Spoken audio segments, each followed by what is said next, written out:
Welcome to Mental Health Monday. My name is Mick Coyle. Coming up on the programme this week. When your mental health's really bad, you don't value yourself at all, and you form a hatred towards yourself and towards life. At what point did you feel the confidence to go, you know what, I can do something with this. I can take this out and show other people how to do it. There's a strong chance I could have been dead, to be fair. I know that sounds really dramatic, but, I've tried to take my own life a few times in the past. I do look back and think, how did I actually cope and function? And I'll be reminding you how you can make connections with mental health organisations within your community. It's Mental Health Monday. The home of the UK's conversation about mental health. Welcome to Mental Health Monday. My name's Mick. Great to have you with us. Thank you for your streams, your shares and your downloads. Speaking at the time of recording, a really difficult time for the UK. A lot of problems out and about on the streets, a lot of distrust within the community, a lot of people taking matters into their own hands, and that ended in some terrible, terrible scenes that people are seeing up and down the country. And I'm sorry to say that there wasn't a podcast last week. I was away last week, and I was away without phones and without the ability to see the news agenda. And that's a difficult thing for me to do, actually, given my sort of day job as a journalist. But I stepped away deliberately because it's been a really busy 2024 and came back to see these incidents taking place around the country.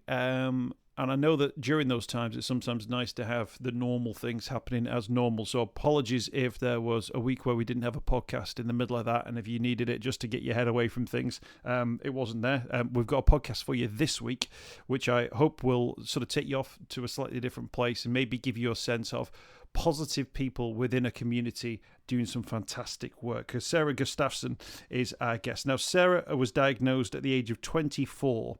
We're going to talk about autism. We're going to talk about ADHD.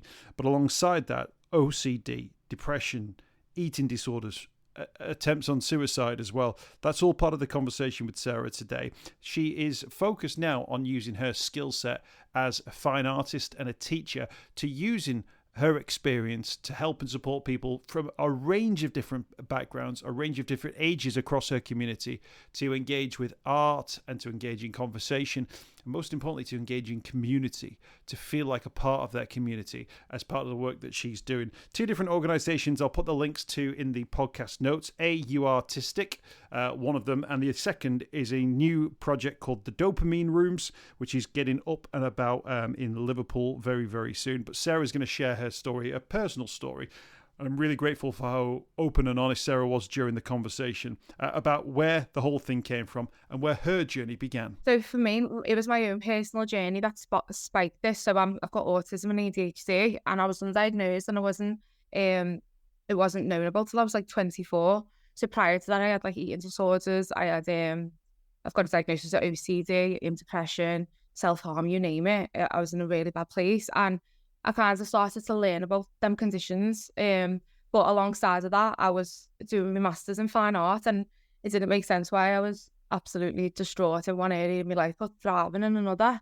And I thought art has definitely been the tool for me to make sure that I can speak and express what's going on inside. And so I just put everything together. I'm a qualified teacher. I've got a PGCE. And when I was doing that, I noticed that I was teaching like so many different classes in the same class, because children need different needs, especially if they're neurodiverse like myself.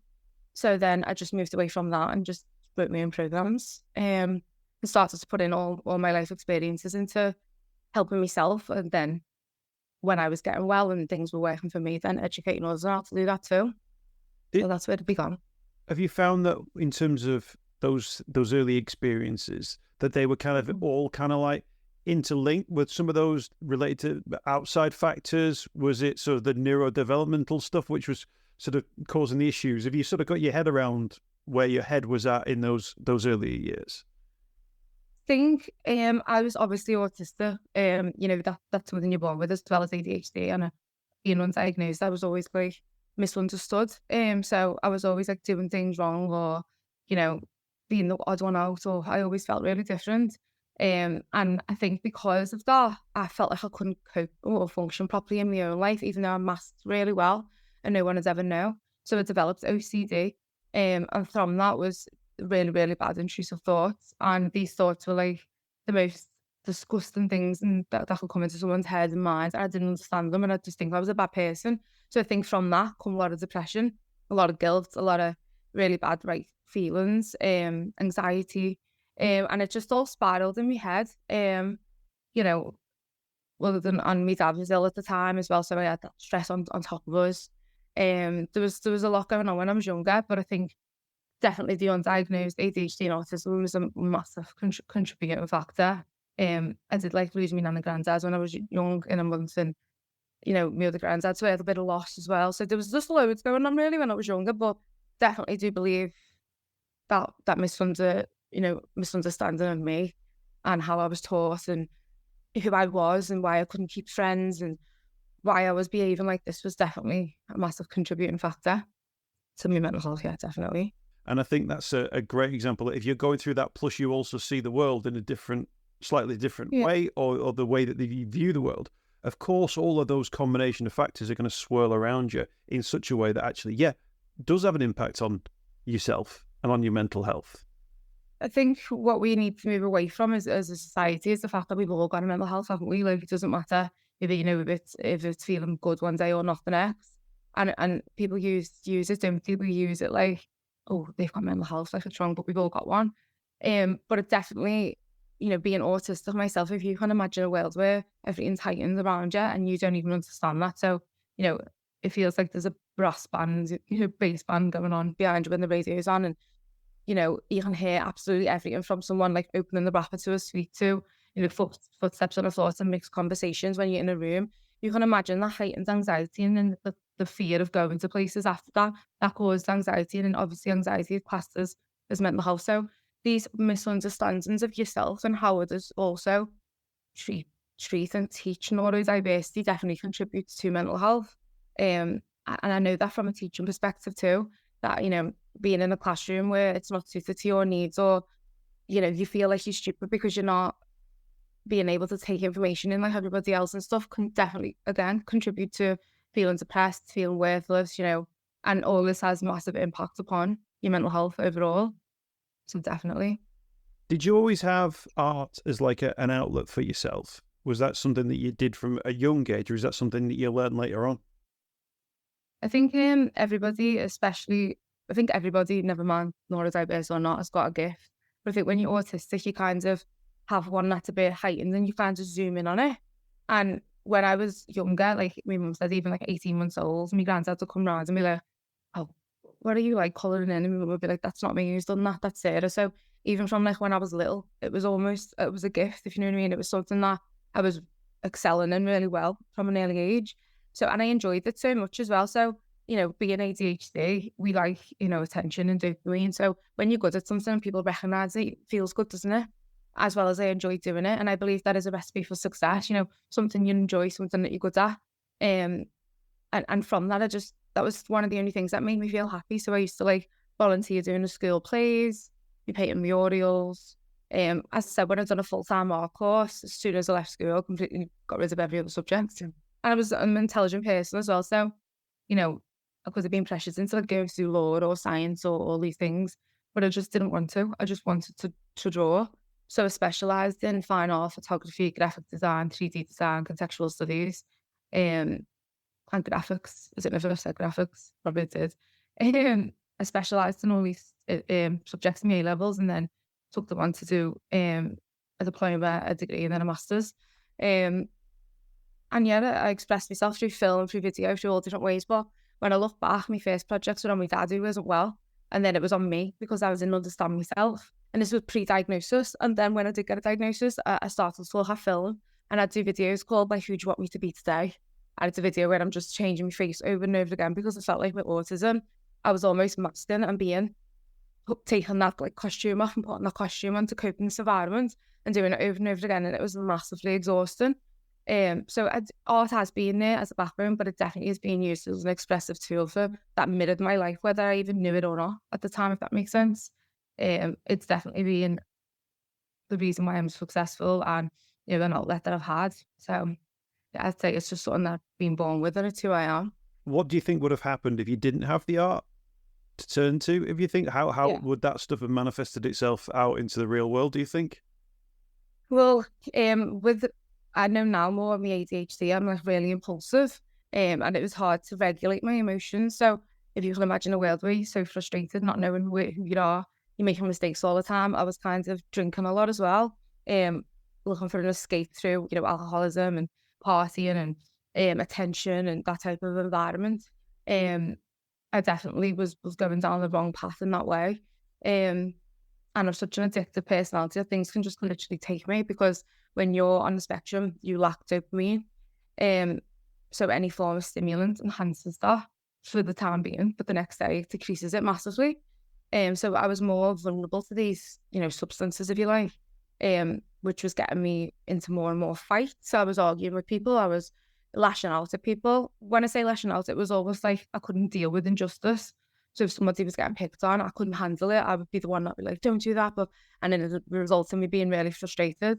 So there's a strong chance I could have been in prison. And also, yeah, I think there's a strong chance I could have been dead, to be fair. I know that sounds really dramatic, but, I've tried to take my own life a few times in the past, and I do look back and think, how did I actually cope and function? And it was a factor that was there through the hardest times of my life more. But when I left school from the age of 16 to 23, within that time was like a turbulent time in my life, crucial. So I do believe that's how important it was to me at that time. Have you had chance to, or do you get chance to look back at the work that you produced during those darkest moments? And then does that reflect how you were feeling at the time? Are there sort of clues that are in there about what you were going through? Definitely. Like if you look back, one of my degree pieces is called Anxiety, and then literally filmed myself having panic attacks. I have a vlog called Mental Health Diaries, and I'd expose myself in terms of, I was this girl that was like, pretty and all this when I was younger, and I thought I was gorgeous. And online, you have that version of you, don't you? You dressed up to the nines, and you've got this perfect life. But it used to annoy me because I knew that's not what I felt.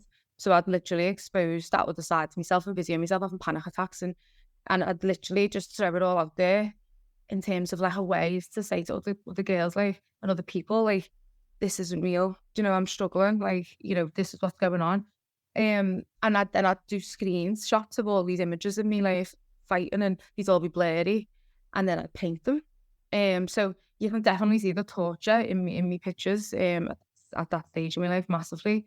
I think, just looking back now, I've got a course called The Alchemist Mindset, and the whole handbook is full of my artwork completely.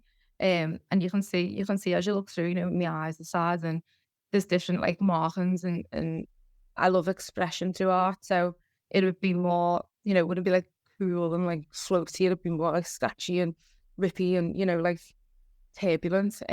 But definitely was definitely a voice. But even if it wasn't an expression to see, it was almost a minute process as well. Even now, if I'm drawing or something, I can sit there, and if I've got things that I haven't thought about for a while, I can just start crying when I'm drawing, or start, getting myself in a state, or equally, I can become really chilled and calm, and that is because art is a way like that. There's the one side of your brain like calms down. It literally, you be mindful so that you can start to process any like floating emotions that are about. So yeah, now definitely you can definitely see in a lot of my work things that have happened in my life.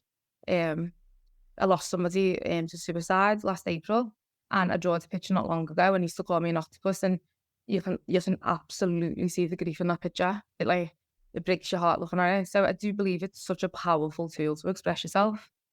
So at what point did you think, you know what, I've got a bit of a superpower here that I can turn into something else, that rather be something that you just used for yourself, that you then use and sort of, talk about going into schools and sort of encourage other people to explore that? At what point did you feel the confidence to go, you know what, I can do something with this. I can take this out and show other people how to do it? I used to chair a group called Ladders of Life, which is autistic and ADHD, and it was like 40 adults. And my opinion was really valued in there, to the point as I was only a member, but then they asked me to chair it.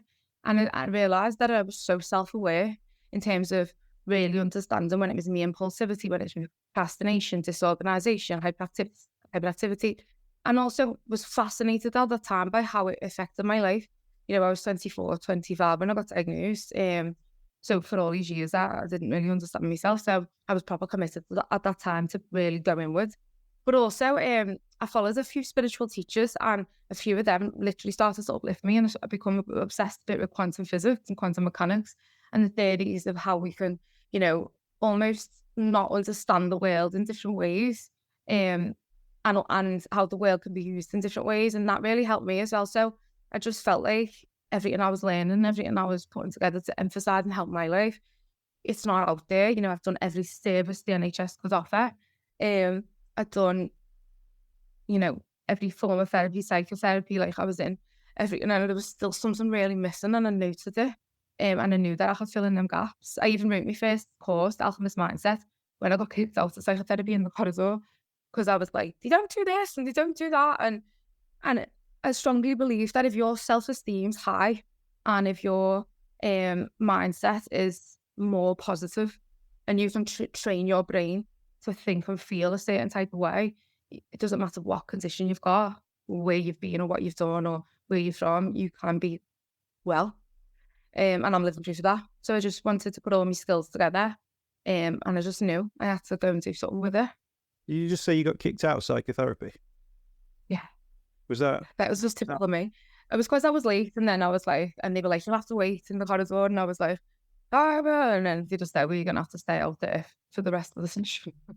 So I was like, But it was a really good timing, because I got the paper off the side and started to write The Alchemist Mindset, which now I go into schools and deliver for children plus 14 right the way through adults. And that's all about personal development, self-esteem, confidence, how to deal with conflict, how to recognise our thoughts and to not give them power. How to love ourselves in a way where we even accept compliments. It's all these things that no one was ever teaching me, that I had to kind of teach myself to start to become well. Because I think when your mental health's really bad, you don't value yourself at all, and you form a hatred towards yourself and towards life, and that is a mindset, and we don't realise that we've got power over that. Even if depression's super strong, there's still some form of us that can lean towards feeling better if we really push and train our brain to do that. And don't get me wrong, I still struggle with depression. It still comes. It's not like a magic wand, but it's just a knowing that and a taking responsibility a bit more for my own life that gave me my power back, that I really wanted to help other people achieve, because I was getting to counsellors and doctors and they were just throwing tablets at me. And, at the age of 19, I was on 80 milligrams of Prozac, which nobody even looked into the fact that it could be neurodiverse. No, everyone just threw tablets at me, and I just felt like there was a lot more out there. So everything I've been through, I think, has been for a reason. And that is what in itself as well helps me move with it. That feeling of like, this wasn't for nothing. It's all going to make itself known, and the reasons will become clear. And, I've helped a lot of people through my own pain, and that gives me power too. What are those things that you recognise in those young people that you sit down with in terms of what they've experienced, maybe what they're going through, maybe what they're shielding themselves from? What are those things that you're able to recognise? It depends on the group. So obviously I work with all different ages. I'd say if I go into schools plus 14, a common factor in the children I work with, that I work with neurodiverse and neurotypical children.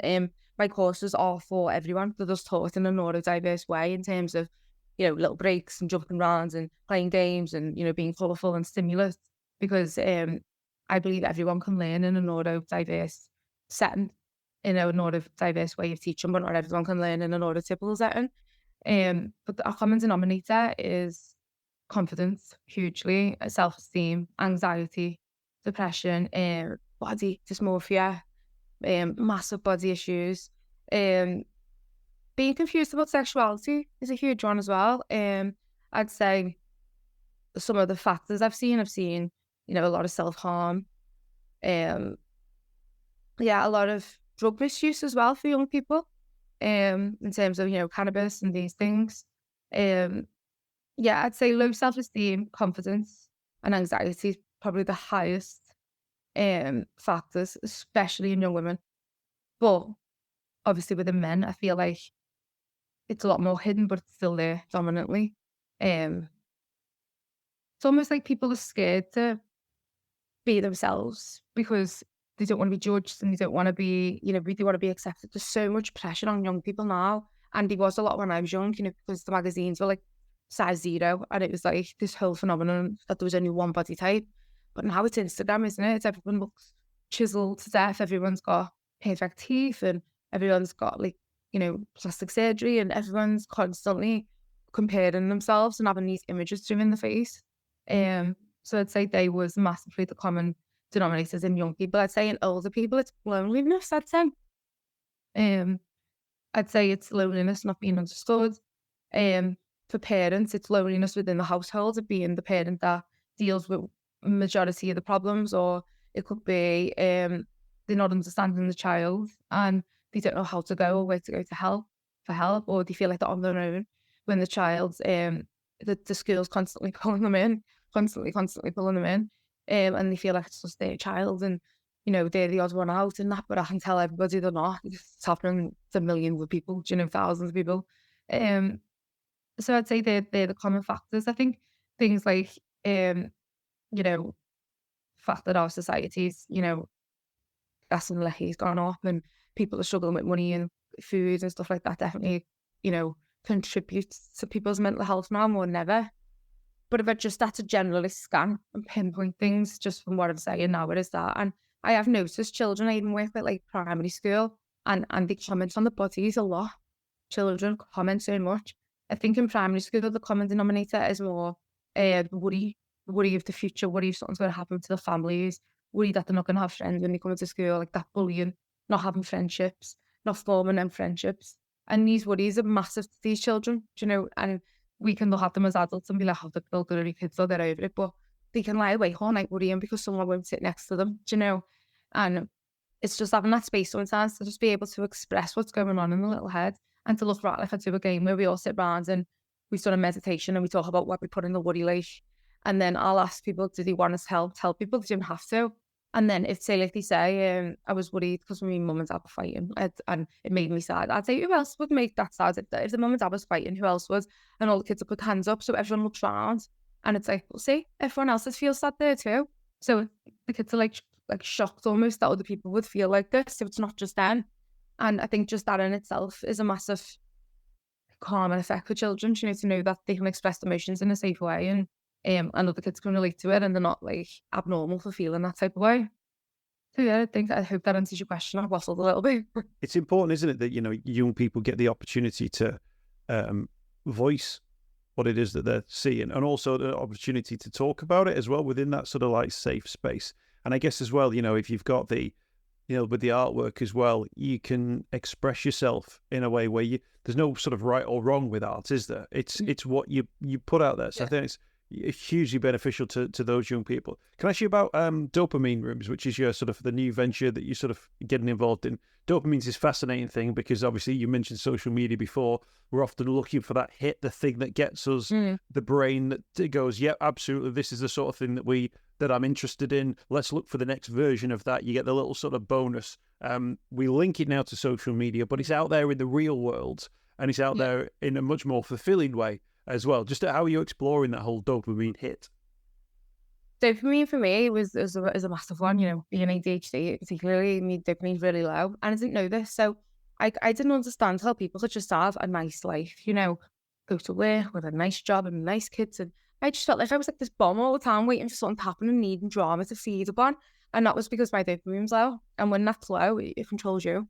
And when it's low, we can be addicted to finding things that are quick highs and quick fixes. So I'm lucky enough to have never took a drug. But I know if I had, I would be gone like that, because I had coffee a few years back for the first time, and my mum came to my house at Christmas and full drawer was full to the brim with these sachets, because I was like, because I'm so like addicted to things.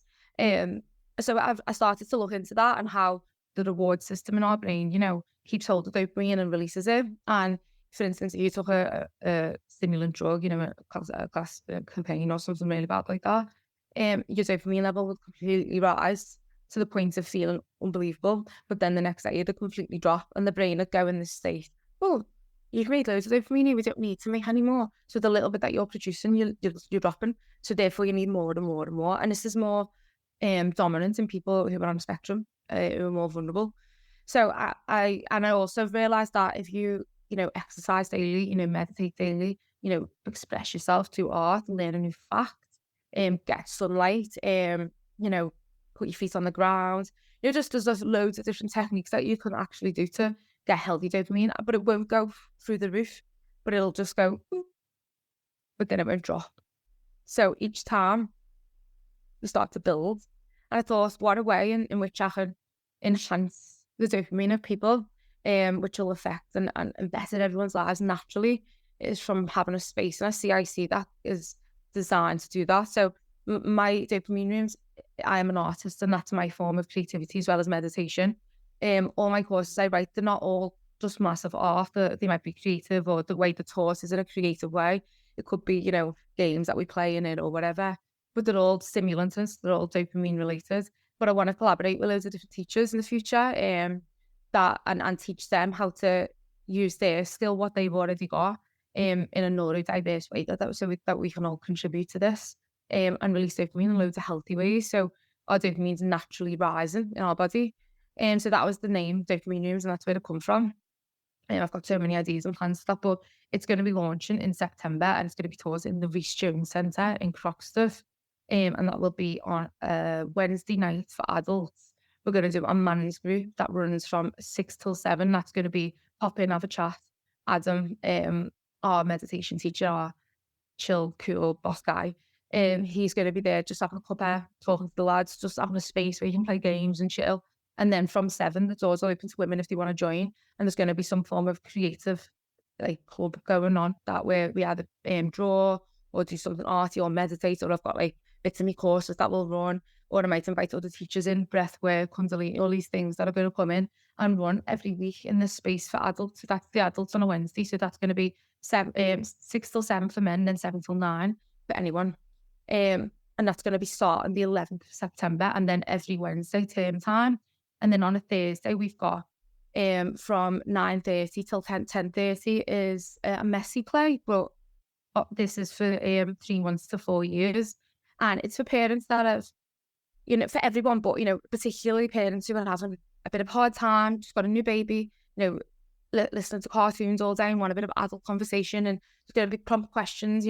My sister's just had twins, and I know how hard it is. She's got another little boy under 2. So she's really going through it at the minute, and her mental health's absolutely perfect in my eyes. She's never really struggled, and it tests the most strongest people. So if that was me, I don't know how I'd function and cope. So I just want people to have this space where they can come and have a cuppa, the babies can play, and it's going to be full of all vegan paint that they can eat and express. The babies can express themselves, but they can have a minute. And it's for parents, guardians, grandparents, anyone just to come, enjoy the space. And then from 11, we've got pathway people, parents and partners. So that is anyone who's on the spectrum, anyone who wants to understand the spectrum, even from an education perspective, if you're a teacher, anyone who's partner maybe, or children who want to understand your child. And you can come, it's like a support Q&A group for an hour and a half, where you just come and pick my brains there. And my director, her daughter, is, got some neurodiverse qualities and stuff. She's perfect to answer the questions from the parent perspective. And my partner will be there, so he can answer the partner perspective, how he learns, how he deals with someone on the spectrum. So I feel like we covered a real vast range of, from having it to people dealing with it and stuff, to really cooperate and come together and have this space where you can just offload and know it's not just you, it's okay. And, and people can come and see me and be like, as well. Because I remember the first time I went to somewhere where it was full of people like me, and I just couldn't believe it. Because the media portrays, autism with like a backpack, someone with a backpack on with big glasses on with no mates at the back of the bus. And, I'm not like that at all. I'd like to seem quite cool. And then we've got in the night, starting from, I think it's 4 till 6, 5 till 10-year-olds, is a art, mindfulness, creative kids group, where we're going to, and then it continues after that, from 6:30 till 8:30, to 11 to 18-year-olds. And this is going to be just a fun karaoke youth centre vibe, but it's going to be, prompts with different words each week, from bullying to friendships to how to connect, to looking at well-being, to looking at our self-esteem. Like, I naturally do this just to provide the space of mindfulness for kids to just offload in and be creative in. And I'm also really going to look at, the crime in our area and how we can contribute that into our space, and how we can, break down them barriers, even if it's like graffiti, I can be turned into graffiti art and provide a space for that. Yeah, but it's going to be really good. I'm excited for that. It's going to be really, really cool. Yeah, no, absolutely. Sounds like you're going to be very, very busy throughout September and then beyond. And I'm sure as people sort of engage with the service, you'll expand those and sort of look at different ways of doing things as well. But great to hear that so many different age groups are accommodated as well, and through different times of the day and stuff like that. And the vegan paint's always a good one, because as a parent of little ones, whether it's vegan or not, they're going to eat it. It's going in the mouth. so it's one of the best. I get vegan natural yogurt and natural food colouring. I do love that I can provide these environments for children and adults to just let go and to get messy and to have an outlet completely. What are those things for you now, though, that you do to just keep your own sort of issues within check? If you notice a bit of depression that's coming through, or you notice there's something that seems to be flaring up, what are those things that you're doing now just to keep those in check? They do flare up, and I'm not going to sit here and say that, oh, healed. They're not. They don't really. It comes in waves, and I think the first thing to do is recognise it and tell somebody as well, my partner, or tell me mum or somebody, it's flared up again, I'm getting intrusive thoughts, this is what I'm thinking. Sometimes when I tell someone what I'm thinking, it takes the power out of it. So that's like the first thing I do, but also try and notice when I'm not eating good as well. So try and, even if I'm still eating crap, get fruit in, get veg in, get some things going on in there. Exercise at least 2-3 times a day.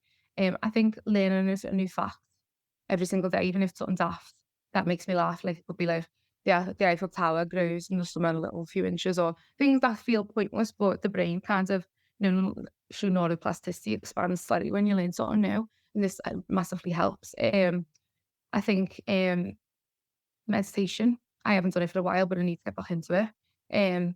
But mainly, drawing, I think being a part of a club always helps as well. Being a part of a group, and that's what I hope that dopamine rooms can provide.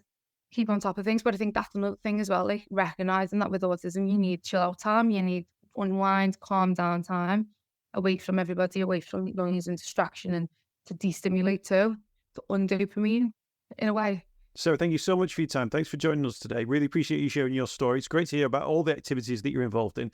We'll get links to both those organisations and projects on the podcast notes as well, so people can get in contact with you through that. And then fingers crossed, that can be a big success. I'm sure it will continue to be an ongoing one. Thank you for joining us on Mental Health Monday. It's been amazing. Thank you. I hope you've enjoyed this week's podcast. Thanks for checking out Mental Health Monday. My name is Mick Coyle. You can find me on Twitter at Mr. Mick Coyle. You can also find me, Mick Coyle, on Facebook as well. Don't forget, if you want to speak to somebody about your mental health, you can do so. The Samaritans, free to call on 116 123. You can find mental health services where you are. Just look for the Hub of Hope. Type in your postcode. It'll find those mental health services close to you. And for support in a crisis, you can text SHOUT to 85258. That's if you're experiencing a personal crisis, you're unable to cope and need support. Shout to 85258. That's a text line. Do get involved in those services. In an absolute emergency, always remember the number to call is 999. Thanks for downloading the podcast this week. We'll be back next week with more Mental Health Monday.